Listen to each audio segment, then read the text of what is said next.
For a beginner, I would say don't focus so much on the mains because the mains are easy. I mean, you can train a monkey to do the mains. And if I was teaching a beginner, focus on the top three crosses because what probably 75% of all misleads are going to happen in those top three crosses. And if you focus just on those, the rest of the racket, for the most part, is going to go pretty well. That's what I. But yeah, if you're doing an around the world stringing pattern, you obviously need to start the crosses on the top correctly.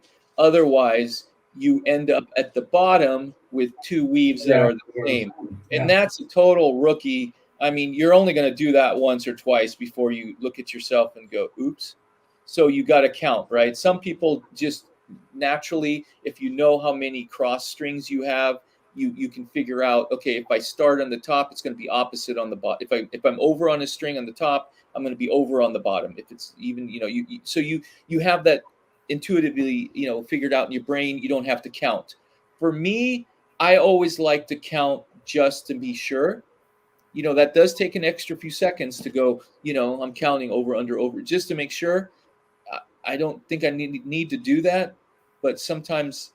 yeah. And I've taught several people how to string, and whenever I teach them and around the world, and it's going to sound stupid, but I always tell them that even is odd and odd is even. So There you you have go. I mean, an even number of crosses.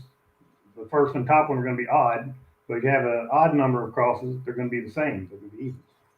hey, that's a good way. So even is odd, odd is even. Yeah. So if you have 19, so let's use it as an example so everybody can understand. So if you have 19 cross strings, it's going to be, you're going to go over. If you go over on the top, you're going to go over on the bottom. Right. Same string. Right. Right. And if you end up having an even amount of cross strings, like 18 or 16, that means you're going to be opposite. So if you are over on the top on the string, you are going to be over on a, Under. yeah, you're going to be under on the bottom. Yeah, because you're opposite. Yeah. See, I already messed it up.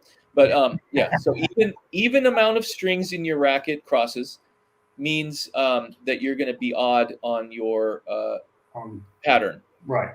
So that is the easiest way. I think putting that on a 3x5 card and putting it up by your machine until you get it straight makes a lot of sense. Or put it, do a little print it out on your uh, label maker or something, just so you can remember, because that's the easiest way to remember right there. That's good.